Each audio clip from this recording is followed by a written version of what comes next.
How does a man entrusted with the nation's highest office, a man sworn before millions to protect liberty and uphold the law, find himself complicit in a plot to unleash terror upon his own people? When Charles Logan first assumed the presidency, few saw him as a threat. He seemed hesitant, insecure, even weak, hardly the portrait of a ruthless villain, but beneath the veneer of uncertainty stirred quiet ambitions, a gnawing hunger to leave behind not just footprints, but a legacy etched deeply in history. Step by step, compromise by careful compromise, Logan's ambition became his vulnerability, pulling him toward an unimaginable abyss. It began subtly, a whispered conversation behind closed doors, assurances that the nation's interests aligned perfectly with his own. Advisors with quiet smiles and quiet words suggesting extraordinary means, off-the-record operations, secretive networks of private contractors. A pathway appearing to lead not to corruption but to greatness, a chance to rewrite his legacy in bold, decisive strokes. Yet each step down that path locked another door behind him. Decisions once framed as pragmatic began to curdle into something darker. Small justifications multiplied. Each secret made it harder to reverse course. Each lie became the foundation of the next. Until one day Charles Logan awoke to find himself beyond morality, overseeing a nightmare he never consciously sought, covertly sanctioning the flow of nerve gas into the hands of terrorists, engineering a crisis meant to justify military intervention, all while telling himself it was for the greater good. But was Charles Logan inherently evil, or was he, in a chilling way, disturbingly human, trapped within a system that slowly turned his fears and ambitions against him, reshaping his presidency, his morality, even his very self? This is Logan's story, told as he lived it, one incremental compromise at a time, not as a caricature, not as a villainous cartoon, but as a leader who desperately wanted history's respect, who dreamt of uniting a fractured nation and securing peace abroad. Instead, he found himself spiraling toward infamy, ensnared by the hidden logic that power itself quietly imposes. Because Logan's downfall isn't merely about personal flaws. It's about how unchecked presidential authority reshapes the fabric of a government, quietly dismantling safeguards, silencing dissent, and redefining truths. It reveals a presidency that can become its own gravitational force, bending laws, institutions, and even reality itself around its center. By following the path Logan walked, through temptation, justification, and catastrophic collapse, we don't simply observe a fictional tragedy. We confront a haunting, real-world question. How do tiny breaches in integrity transform into existential threats to democracy? More urgently, what hidden vulnerabilities make a presidency susceptible to such a catastrophic spiral? And how do we recognize them before it's too late? Charles Logan had always felt overshadowed. Ascending to the presidency under uncertain circumstances, he sensed the public's whispered doubts, questions of legitimacy, competence, resolve. He'd spent nights staring at news cycles filled with criticism, replaying every misstep, every hesitation. His advisors murmured about weakness, and Logan, desperate to silence those voices, perhaps most of all his own, longed for a chance to rewrite his story. That chance arrived disguised as a landmark treaty, promising historic stability, a redefined legacy, and a presidency worth remembering. A treaty with a strategically crucial Central Asian nation appeared poised to become Logan's signature accomplishment. He imagined headlines declaring his diplomatic mastery, portraits of himself as a visionary leader whose decisive actions secured America's security, economic future, and global influence. But reality soon dimmed the dream. Negotiations stalled. Regional unrest threatened to derail everything. Logan saw his moment slipping away, and with it the reputation he craved. It was at precisely this vulnerable juncture that figures like Christopher Henderson appeared, men who specialized in quiet, off-the-books solutions. They didn't speak of terrorism or explicit violence, not at first. Instead, their language was subtle, reassuring. They promised controlled chaos, strategic disruptions carefully calibrated to push reluctant parties to the table. In shadowed rooms and quiet corridors, Logan's ambition was gently reframed. What had once seemed morally impossible now appeared merely pragmatic, even wise. And Logan, driven by a consuming desire to be remembered not as indecisive but as a strong, decisive leader, listened closely. His advisors began to frame these covert maneuvers as tools of statecraft, simple necessities for national security, energy independence, and global stability. Carefully crafted briefings positioned the crisis as not just manageable but desirable, a pressure point, a lever to finally move stubborn diplomats towards signing his legacy-defining treaty. Logan found himself nodding along, accepting the narrative that painted these informal, shadowy methods as justified and necessary, perhaps even inevitable. Yet even as Logan nodded, he chose not to see too clearly. Henderson spoke vaguely of private intelligence networks, off-books resources, and deniable intermediaries, terms that blurred accountability, presenting power without consequence. Logan heard no explicit mention of nerve gas or terrorists, just quiet assurances that outcomes could be controlled, actions contained. It was easier, perhaps essential, not to ask too many questions. Logan assured himself he was still firmly in control, even as he subtly opened doors he did not fully understand. In reality, he had just activated the hidden logic of catastrophe. At this moment, Logan had committed no explicit crime. Yet without fully grasping it, he'd already locked himself into a dangerous structural logic.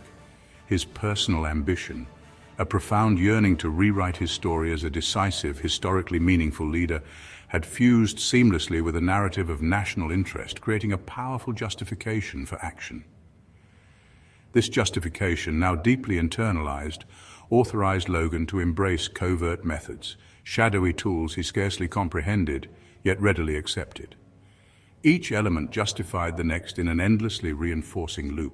Ambition framed the nation's need legitimized covert action, and covert action fed back into ambition, offering him an intoxicating illusion of control. In this closed cycle, the line between statesmanship and subversion blurred imperceptibly. Logan wasn't actively seeking betrayal. He had simply allowed the presidency's gravitational pull, his own unchecked ambition, to quietly reshape the moral universe around him, incrementally transforming impossible into inevitable. This triadic logic is the hidden engine beneath Logan's first steps toward tragedy.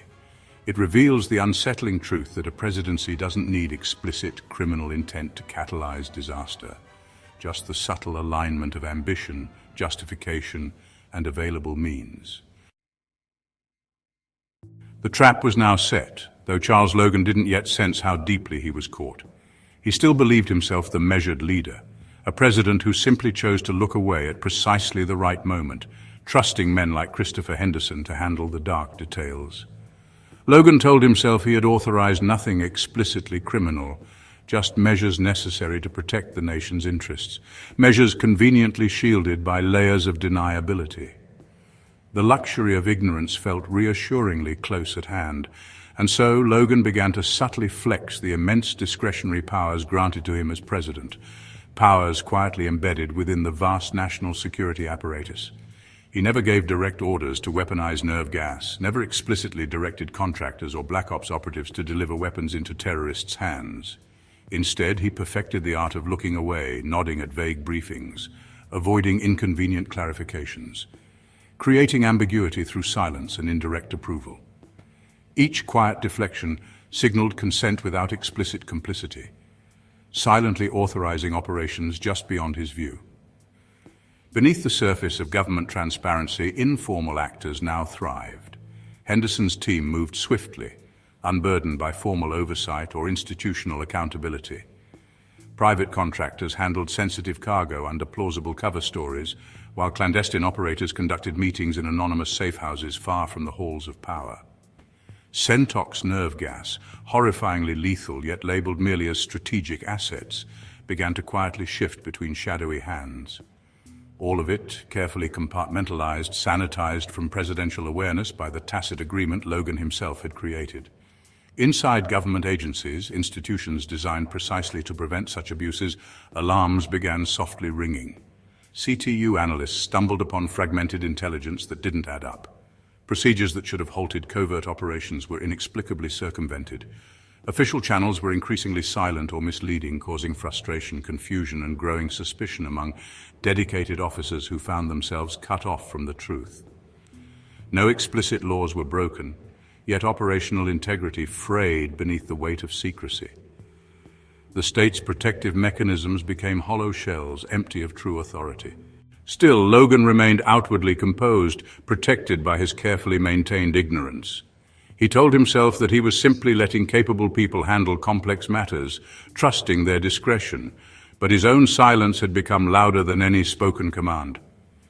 Through passive approval, through willful ignorance, he had reshaped the machinery of government into two parallel worlds, one formal, visible, and reassuringly legal, the other hidden, untethered, volatile, and increasingly beyond anyone's real control. Though Logan didn't yet admit it to himself, his presidency had quietly transformed. His executive discretion, meant as a tool of responsible leadership, now formed the cornerstone of an emerging nightmare, one where secrecy masked criminality, plausible deniability shielded complicity, and power flowed invisibly, dangerously outside normal channels. This is the moment Logan's actions crossed a subtle yet decisive boundary, not into outright criminality, but into something perhaps more dangerous, structural destabilization. The triad illuminates precisely how Logan's exercise of presidential discretion, his quiet nods, selective ignorance, and silent authorizations, activated informal channels operating without accountability or oversight. These shadowy operatives, empowered by Logan's ambiguous authority, quickly compromised the operational integrity of key institutions designed to ensure lawful, transparent governance. The logic here is deeply nonlinear. Without Logan's implicit approval, these informal channels would have remained dormant, contained, and harmless. But once he exercised discretion, once he silently consented, power immediately bypassed formal checks, creating two parallel governmental realities. Institutions that should have detected and corrected these abuses remained technically intact, but became practically powerless, unable to identify or halt operations hidden in ambiguity. Logan may have believed he retained control, but the non-linear nature of his discretion, its quiet, indirect authority, had already destabilized the core of the system. He had unknowingly created conditions that allowed the presidency itself to become the vector for unchecked power, silently unraveling the very safeguards it was meant to uphold. By the time nerve gas crossed quietly into American territory, Charles Logan was no longer simply managing a diplomatic strategy or leveraging covert operations. He was orchestrating the survival of a presidency already compromised beyond recognition. In public, Logan still spoke passionately about threats abroad, his voice calibrated to convey solemn urgency, his demeanor carefully sculpted to project statesman-like resolve. But in private, Logan understood something dangerous. The real threat wasn't terrorism, it was exposure. As the crisis deepened, Logan began quietly dismantling the institutional safeguards around him. Intelligence shared with agencies like CTU became fragmented, manipulated, scrubbed of any trace linking the covert operations back to him. Dedicated analysts found themselves sifting through false leads, chasing mirages deliberately created to obscure the disturbing reality. Congressional committees received carefully curated briefings, withholding critical facts under the guise of national security. Each subtle distortion further isolated Logan's presidency from accountability. Yet even amidst these careful manipulations, Logan faced a vulnerability he hadn't fully anticipated: David Palmer. Palmer was no ordinary private citizen. As a former president, he maintained the privilege of receiving classified security briefings. Like many retired senior officials in real life, Palmer's continuing access allowed him an unusual perspective. He could still glimpse the inner workings of the intelligence and national security machinery, even from outside the halls of power. While Palmer no longer held office, he remained deeply respected, influential, and, critically, able to piece together a puzzle Logan had carefully kept fragmented. Palmer's sharp mind, political instincts, and intimate familiarity with the presidency made him uniquely dangerous. Where others saw confusion, Palmer might recognize patterns. Where others found gaps, Palmer could sense cover-ups. The simple act of Palmer receiving briefings, examining incomplete intelligence through the eyes of an experienced statesman, threatened to expose everything Logan had painstakingly hidden. Unlike active officials who were tightly controlled through chains of command, Palmer's retired status gave him independence. He was free to speak, investigate, or even publicly challenge Logan without institutional reprisal. In response, Logan did something chillingly familiar to real-world tactics. He attempted to sever Palmer's access, contemplating the rescinding of his security clearance under a convenient national security pretext. Yet even Logan knew such a move would invite suspicion. Stripping Palmer's clearance would confirm Palmer's suspicions and reveal Logan's own desperation. Instead, Logan opted for a darker, more permanent solution. David Palmer was assassinated. It was a shocking, tragic act, but for Logan, a perversely logical one. Palmer's murder was not merely political violence, it represented the ultimate weaponization of secrecy, a final silencing of truth to maintain the illusion of integrity. This deliberate suppression of Palmer's access and eventual murder became a stark metaphor, echoing troubling real-world practices in which revoking security clearances is sometimes employed not for genuine security reasons, but to conceal wrongdoing or silence criticism. Security clearances, intended to ensure the safe flow of essential information, become dangerous when weaponized by authority figures seeking to evade accountability. In Logan's case, the attempt to revoke Palmer's clearance and ultimately his life was more than abuse of power. It represented an existential betrayal of democracy's basic requirement for transparency, accountability, and the open exchange of information. With Palmer gone, Logan's presidency slid rapidly into full opacity. Potential whistleblowers, agency insiders, career analysts, journalists quickly learned the price of dissent. Fear and paranoia began to pervade the halls of government. Individuals who might have spoken out fell silent, terrified by Palmer's fate. Institutions meant to maintain checks and balances became hollowed-out husks, quietly serving Logan's concealed agenda rather than national security. Logan had transformed his administration into something profoundly disturbing. A government where truth was malleable, accountability was non-existent, and security measures intended to safeguard democracy were instead exploited as tools of concealment and coercion. The triad vividly reveals the structural implications of Logan's descent into secrecy. As presidential accountability vanished behind walls of secrecy, the independence of institutions like CTU or congressional oversight committees simultaneously disintegrated, now unable to penetrate Logan's constructed falsehoods. At the same moment, the violent suppression of internal resistance and whistleblowing, epitomized by Palmer's assassination, completed the structural collapse. Each of these components was not simply weakened independently. Their failures reinforced and compounded one another in a relentless spiral of degradation. This reveals a disturbing, systemic truth. A presidency committed to concealment does not merely weaken accountability, it actively dismantles every mechanism intended to constrain its power. Logan's efforts to silence Palmer illustrate how the dangerous erosion of transparency can extend far beyond administrative tactics like rescinding clearances. It can lead inexorably toward deeper forms of violence and suppression, turning democratic structures into authoritarian tools. Once accountability, institutional independence, and internal resistance all simultaneously collapse, democracy itself becomes structurally endangered, transformed into a self-sealing system of unchecked, unrestrained presidential authority. The moment Sentox nerve gas seeped into the public consciousness, released terrifyingly real in American streets, shopping malls, and hospitals, Charles Logan's presidency entered its terminal spiral. Any remaining illusion of control evaporated in an instant. From that point forward, Logan was no longer guiding events. He was chasing them desperately, locked in a cycle of damage control and escalating deception. The nightmare scenario he never explicitly ordered, yet tacitly authorized through layers of deniability, had finally unfolded. And now, there was no turning back. Inside the Oval Office, Logan experienced a sickening clarity. He couldn't stop the disaster without destroying himself. To acknowledge the nerve gas's true origins, U.S. resources covertly funneled into terrorists' hands would collapse the presidency, shatter the nation's trust, and likely lead to impeachment, imprisonment, or worse. The psychological burden was crushing. Logan's presidency was built upon carefully crafted illusions, each rationalization leaning upon the next. To reverse course, to speak openly of what had been done, would mean confronting truths so horrifying that Logan himself could scarcely admit them, even privately. The presidency he had crafted was now his prison cell, locking him irrevocably into a path he never consciously chose but had quietly paved with every incremental deception.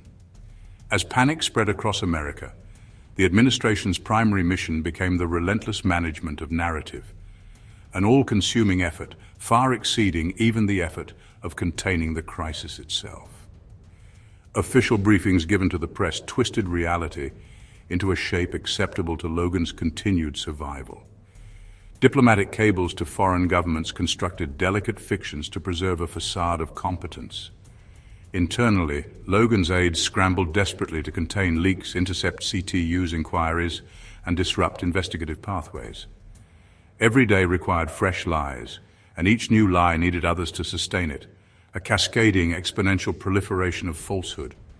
Jack Bauer, relentless and resourceful, emerged as the ultimate threat, not because he endangered national security, but precisely because he pursued the truth Logan had so carefully buried.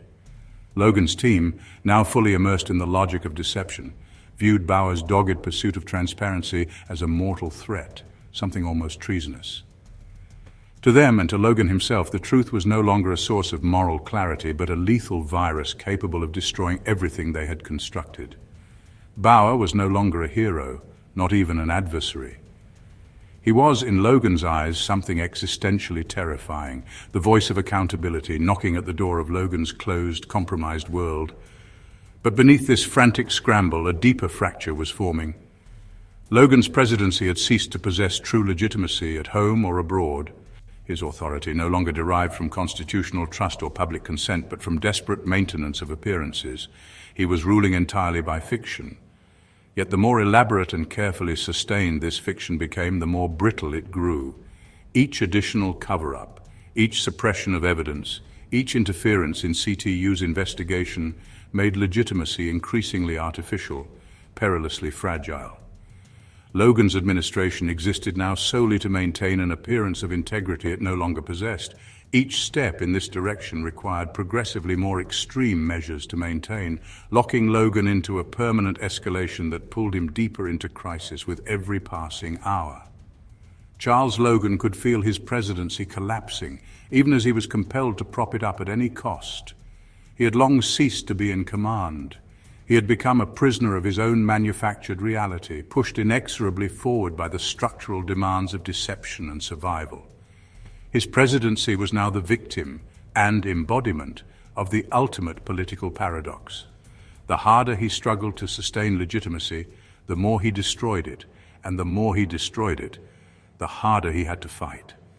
This final devastating stage in Logan's presidency illustrates a harrowing structural truth. Logan wasn't merely trapped by circumstance or ideology. He was caught in a triadic feedback loop from which escape became impossible. At the heart of this loop was his inability to reverse course. Acknowledging the truth was morally unbearable and politically catastrophic. Because reversal was impossible, maintaining control over the narrative became his administration's overriding imperative. Every new act of deception and suppression required greater, more extreme acts of deception to sustain it, creating an ever-tightening spiral of dishonesty and fear. Yet narrative control alone could never suffice. It depended entirely upon maintaining the fragile illusion of legitimacy. Logan's legitimacy was no longer genuine. It was sustained solely by false narratives that obscured catastrophic truths. This legitimacy was brittle, fragile, increasingly hollow, constantly requiring fresh lies and escalating suppression to survive. The triad's logic reveals the deadly structural bind Logan created. Without legitimacy, narrative control collapses. Without narrative control, reversal becomes necessary and impossible. Without the willingness to reverse course, legitimacy further deteriorates. Each failure compounded the next, locking Logan permanently into escalation. His presidency now structured solely around deception.